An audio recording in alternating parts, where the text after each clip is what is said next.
Assalamualaikum warahmatullahi wabarakatuh.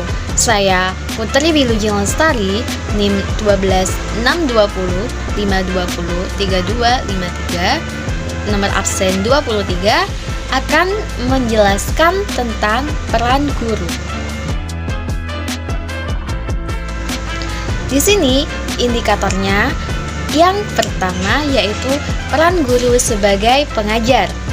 Yang kedua yaitu peran guru sebagai pembimbing, dan yang ketiga peran guru sebagai konselor, dan yang keempat peran guru sebagai evaluator. Yang pertama kita akan membahas tentang peran guru sebagai pengajar. Nah, peran guru sebagai pengajar adalah mengajarkan ilmu kepada peserta didiknya dengan menyampaikan materi pada proses pembelajaran menggunakan strategi dan metode tertentu yang tujuannya itu agar peserta didik mampu dengan jelas memahami materi yang disampaikan. Di sini adalah peran guru sebagai pengajar sebagai berikut. Yang pertama yaitu guru itu bertugas untuk membina perkembangan dan pengetahuan sikap dan keterampilan. Yang kedua, sebagai pengajar atau lecturer, guru itu hendaknya senantiasa menguasai bahan atau materi pelajaran yang akan diajarkan. Kemudian, guru itu bertugas menanamkan pengetahuan pada anak dan menyampaikan ilmu pengetahuan dan kebudayaan. Yang B, yaitu peran guru sebagai pembimbing. Nah, ada beberapa hal yang perlu diperhatikan oleh guru sebagai pembimbing di sekolah. Seorang guru itu harus mencermati perkembangan anak dan perlunya pembelajaran dan bimbingan kepada anak. Guru sebagai pembimbing itu harus mampu berperan sebagai pembimbing karena guru itu harus mampu menjadikan anak didiknya itu berkembang kepribadiannya secara optimal. Tanpa bimbingan, anak didik akan mengalami kesulitan dalam menghadapi perkembangan selanjutnya. Yang ketiga yaitu peran guru sebagai konselor. Guru bimbingan dan konseling atau konselor itu memiliki tugas, tanggung jawab, dan wewenang dalam pelaksanaan pelayanan bimbingan dan konseling terhadap peserta didik.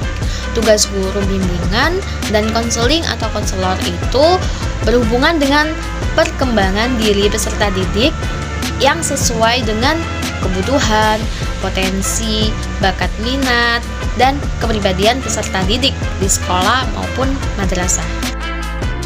Di sini peran guru sebagai konselor. Tugas guru bimbingan dan konseling atau konselor itu membantu peserta didik dalam beberapa hal. Yang pertama, pengembangan kehidupan pribadi, yaitu bidang pelayanan yang membantu peserta didik dalam memahami serta menilai bakat dan minat. Kemudian, pengembangan kehidupan sosial. Di sini itu bidang pelayanan yang membantu peserta didik dalam memahami dan menilai serta mengembangkan kemampuan hubungan sosial dan industrial yang harmonis, dinamis, keadilan, dan bermartabat.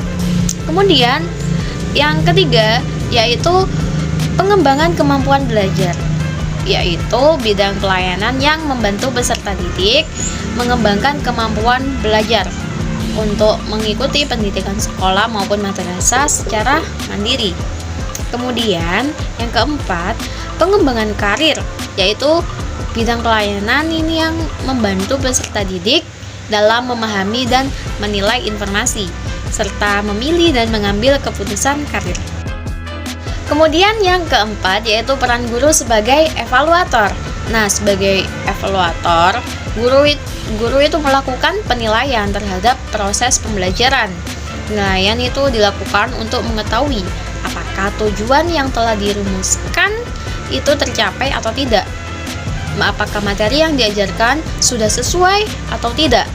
Apakah metode yang digunakan itu sudah tepat atau malah belum? Dan apakah media yang dipakai itu sudah mendukung jalannya proses pembelajaran?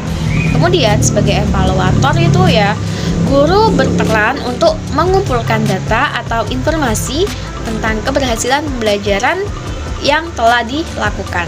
Sekian penjelasan materi tentang peran guru dari saya. Semoga dapat bermanfaat bagi kita